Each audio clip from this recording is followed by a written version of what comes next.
Andrew Calvano. It's Tournament Talk on the Tournament Edge. And it's time, Andrew, for our Super Bowl. It's race 12 on Saturday. It's the Breeders' Cup Classic. It's 1.25 miles on the dirt. It's a field of 10. It's California Chrome, the 4-horse, is your 1-to-1 morning line favorite.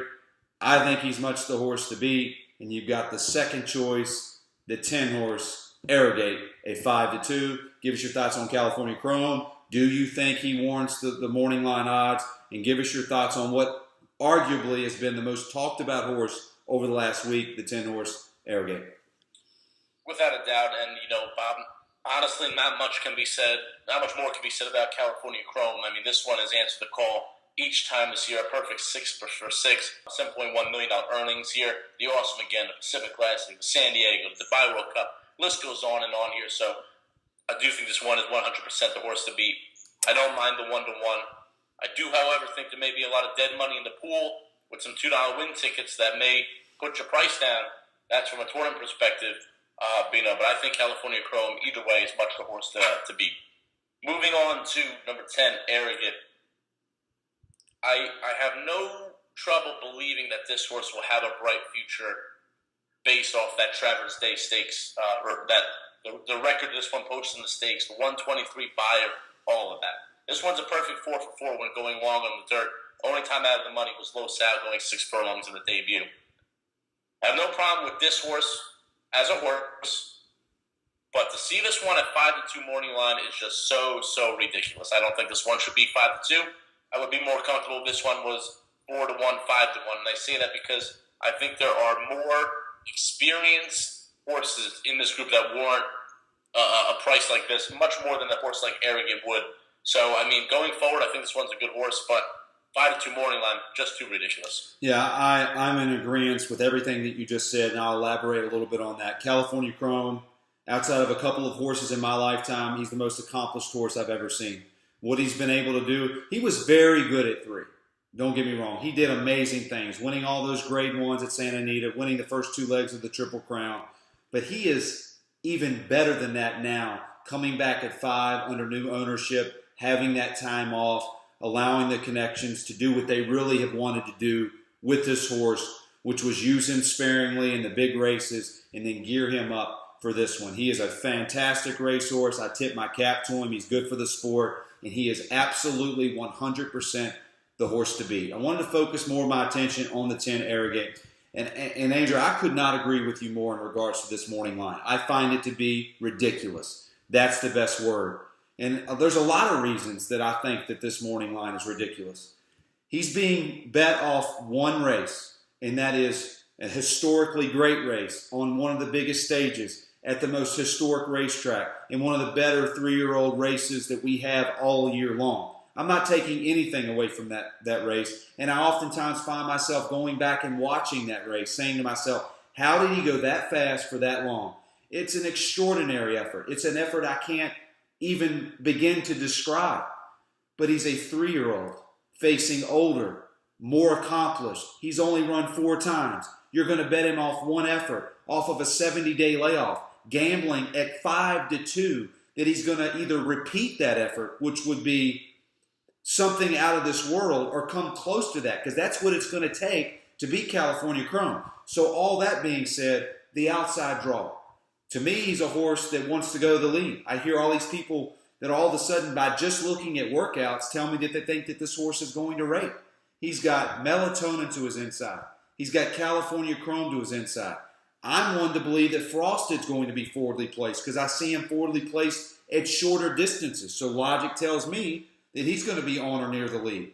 Maybe FNX, not sure what the connections decide to do there, considering they got that one hole. But he's a horse many times that we've seen forwardly placed at 1 1/8, 1 1/16. Why wouldn't he be near the lead here? Maybe not, but he's another horse. But certainly the 4, certainly the 6, arguably the 2, all of which are older and more accomplished.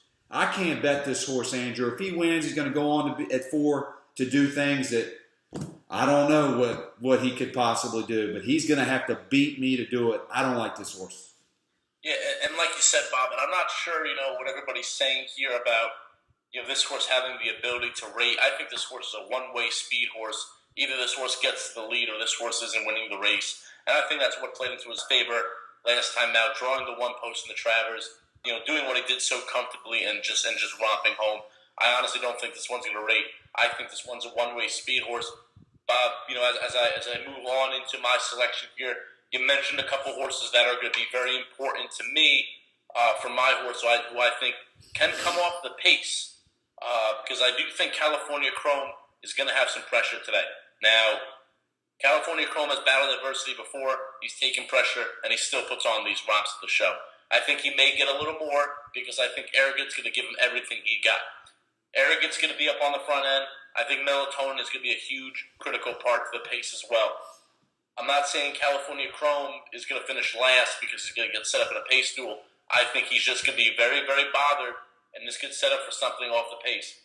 Now, going into my top selection, Bob, you mentioned that he would be on the front end. I guess we're seeing it a little bit differently, but I'm going with number 2, Frosted, at 5-1, and I'm going to break this down. This one starts the year in Dubai, prepping for the Dubai World Cup. He wins by 5. Whoever was in that race, I'm not really sure. The running line say it was the next step winner. Okay, great.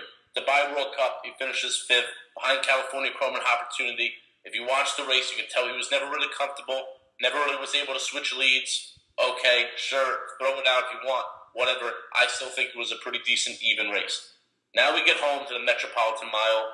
Not much more to say. We all know what this horse did, and the 123 and the records, just like Arrogant set the Travers. That horse was a standout. One of the best performances that we'll see this year. Horse comes on to the Whitney. He does it in hand. I think that's why we see that this horse just took control right out of the way, because we say time and time again, if you're on the best horse, ride him like the best horse. Nobody was catching him. He was sent out to the lead. I think this horse has more the ability to rate, as shown in the Pennsylvania Derby last year and the Woodward this year. Now, going into the Woodward, everybody's very critical of how Joel Rosario rode Frosted. I don't like to throw jockeys under the bus. I'm not that kind of guy, but obviously a question mark throws up in my head. What were we doing on Frosted there? Middle of the stretch, the horse was 2-5. He should have been 1-9 to win this race. Much the best hand ride, so confident. But as the wire got closer and closer, everybody's saying, "What's going on? Let's move here. Let's get up to the front." And with just a hand ride so confidently, like this horse would go on its own. Now, Rosario said that Frosted didn't really like the whip, so he didn't really want to bring it out. Sure, still, it was a hand ride, whatever. That's not my argument. That's somebody way above me. From what I saw, the horse had so much more raw talent that could have been exposed, that was left out on the track, that I think is going to be rebuilt here. Now, obviously, my control to my argument for why I think this horse will win, the distance is a little bit concerning to me, but that's why I'm banking on a pace meltdown here. That's why I'm banking on Melatonin and Arrogant giving it to California Chrome. Now, if they go up there and California Chrome sets easy fractions and Arrogant decides to rate and they got Melatonin rating as well, I might as well walk away from the TV screen. But I'm banking on a pace meltdown, Bob. So I'm going to take number 2, Frosted, at 5-1 to win a Breeders' Cup Classic. Your thoughts on the one-horse FNX? Let's just go through this group at this point. They're in the Classic. They deserve to be talked about. My son, FNX, I'm a huge fan, as it's been well documented to everyone at this point. I think he's done more than the connections ever imagined that this horse would have done, $3.25 million in earnings. I just think, first of all, he's not in his best form. He was in much better form, in my opinion, at this point last year than he is at this time. And I thought because of his declining form and because of the one post, I thought that really put him up against it. I don't think he's got a shot to run in the money at this point. Unfortunately, hope I'm wrong. Your thoughts on the one-horse FNX? Yeah, and obviously I was trying to bank on FNX, getting a ride very similar to the Breeders' Cup Classic last year. Where this one shocked the board at a big price. And, you made some money off American Pharaoh rather than getting 3-5, whatever he was that day. I think the one post is kind of rough for this one.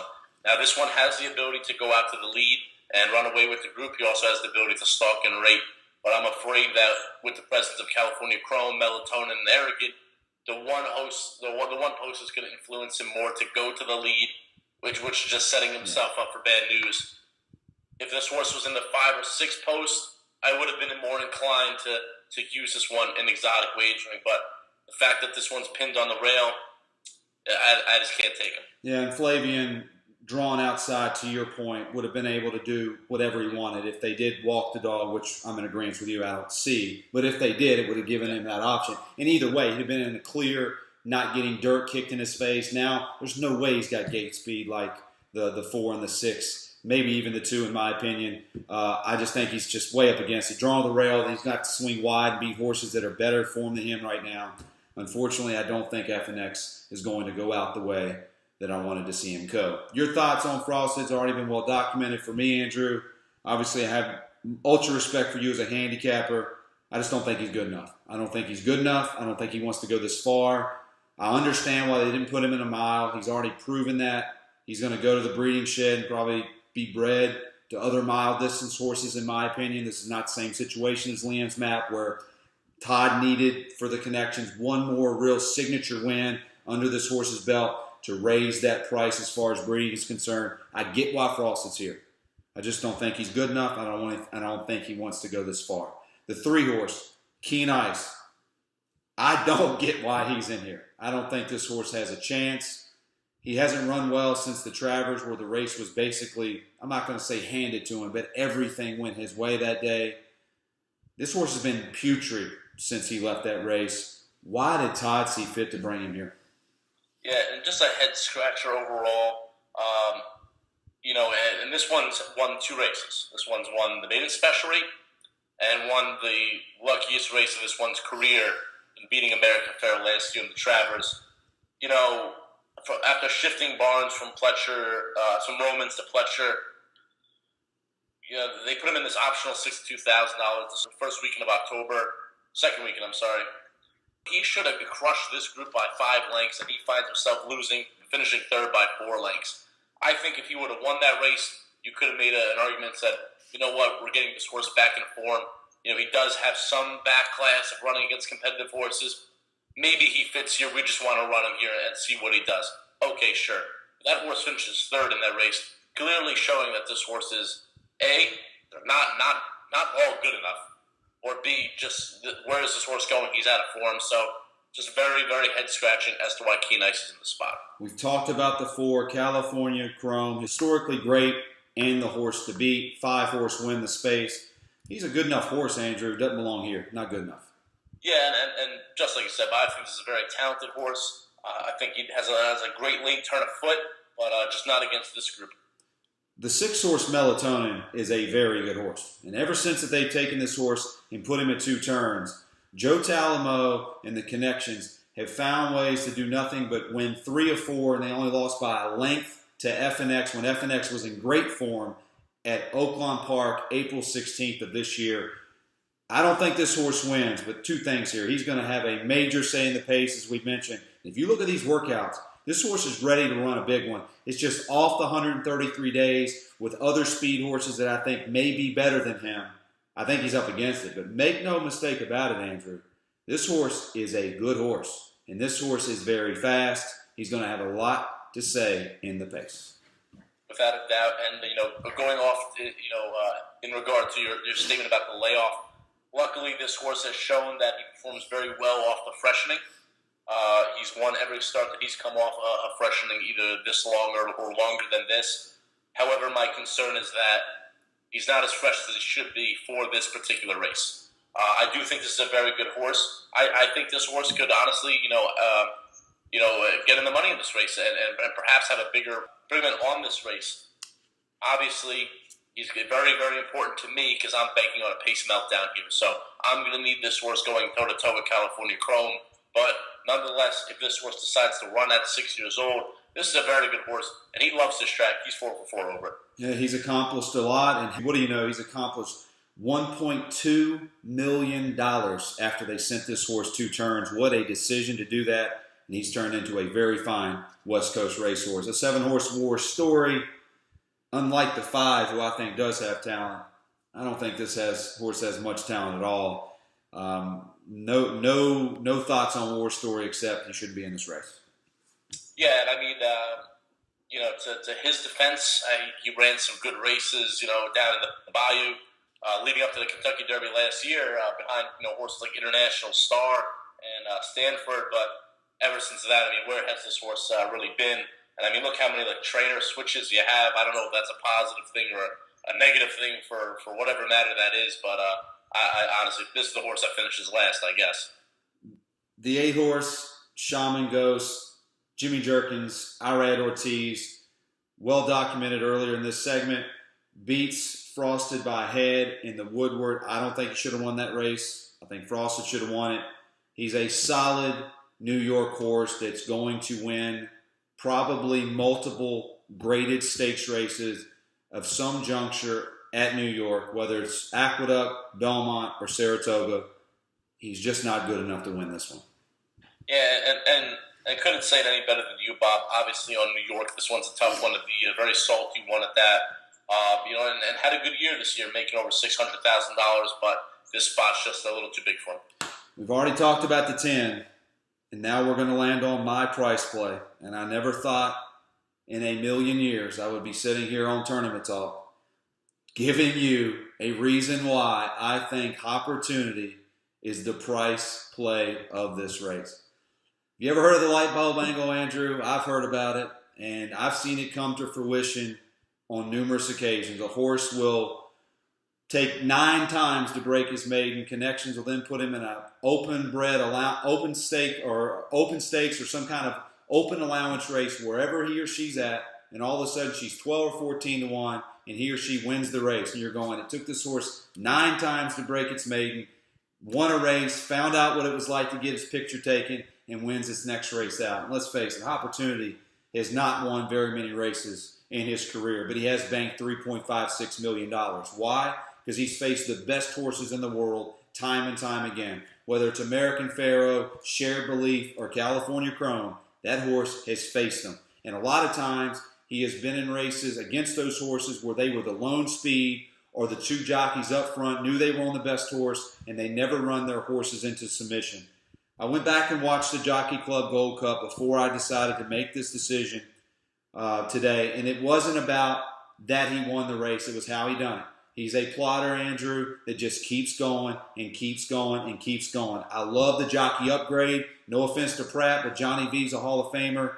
If this race melts down and the 6 and the 4 and the 10 run each other into submission, I think it's a no-brainer. You have to go with Opportunity. He's won his last race. He's coming off his best time form U.S. speed figure of his career in 126. He's 15 to 1, and he's the other Bob Baffert horse. Why not? I've criticized this horse my entire life, it feels like. Why not? Let's take him. I'm going to take Opportunity in the Breeders' Cup Classic to upset the apple cart. Actually, Bob, I'm on board with you. Actually, this one was my second choice in my analysis here, and I think we I think we just agree upon the fact that we're banking on some sort of pace meltdown. At least that's how, because I saw Opportunity benefiting from that sort of pace meltdown. So I assume that you and I are on the same board here, with there being a hot pace, or it can get hot, with Melatonin, Arrogate. Now, throw out Frosted for a second. Obviously, you see him toward the front. But do you think horses, California Chrome, Melatonin, and Arrogate, could really heaten this thing up, that could set up things for Opportunity, like you suggest, and maybe just because I see Frosted rating? Is that how you see it? Yeah, I think this race, to me, Andrew, in my opinion, for whatever it's worth, is going to work out one of 2 ways. Either California Chrome is what I really think he is, and he's going to win this race and go into the record books, and he's already accomplished so much at this point. I don't know what you want to call him at this point, or what kind of pedestal you want to put him on at this point, but I think that's the most likely outcome. But if he doesn't win this race, I don't see Arrogate winning it. I don't see Melatonin winning it. I think it's got to be something from off of it, and tell me a better closer in this race than Opportunity, who I think is going to go off and overlay. It is Santa Anita. It is a speed-favoring racetrack, and this is part of a gut play here, Andrew. But I've never liked him before, and I like him here. I think if he's ever going to win a race of this caliber, it's going to be this one.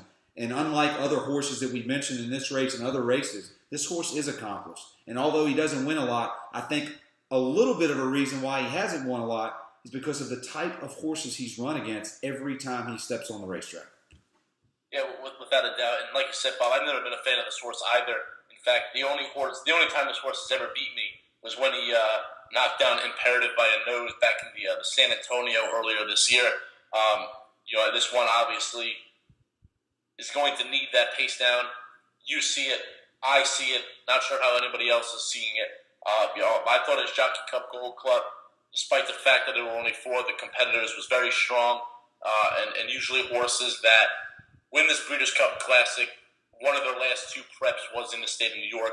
So, hopefully that just goes, into that trend that has occurred for so long here in the Breeders' Cup Classic. But I like this one at 15-1. And like you said, I think you may get an overlay here. I want to ask you a question about California Chrome because we're probably going to see him at least one more time in the Pegasus. But it is horse racing. You never know. The connections may change their mind and go elsewhere.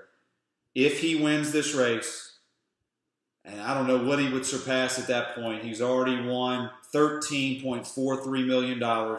He would then greatly surpass the $15 million mark. If he wins this race, what would be your thoughts on California Chrome's career? Just outstanding. I mean, outstanding. No other word can really put it. And obviously, Bob, your perspective is different, but here's mine. I'm 21. So we're talking about horses that I've seen really grow up, from when I was old enough to really understand the sport more and more, not just as a little kid, but, now, as I mature in life. But I'm talking about I've seen the greats of California Chrome, American Pharoah, and these are names that I surely won't forget. Obviously, other people, we have the Cigars, the Secretariats, but for me, and this is probably, excluding American Pharoah, this is probably the best horse I've ever seen in my lifetime. So no doubt if this horse wins it, just an outstanding career, amassing $16 million in earnings. We're not even talking about the Pegasus yet. California Chrome has done so many special things in his career. If he wins this race, where would you stack it up to the victories that you've seen him have previous to what we're going to look at on Saturday? Oh, yeah, I think this one would be by far, number one. I mean, when I'm looking at it, I'm more impressed by Pharoah's Breeders' Cup Classic than the Belmont Stakes that he won the Triple Crown, just because it was the way he went out with so much poise and just so much, it was just the way he did it, a lack of words I have to express for that. I think either way, if California Chrome wins this race, this will be by far the most memorable one. Well, that's going to do it for this segment of Tournament Talk on the Tournament Edge. Andrew and I are both in agreement that California Chrome is the horse to beat. But Andrew's going to lie on Frosted, the 2-horse, at 5-1. And I'm going to roll with the old savvy number 9 horse, A Opportunity, at 15-1. I'm Bobby Shoemaker. That's Andrew Calvano. Good luck on Breeders' Cup Day. Good luck, guys. Have a good weekend.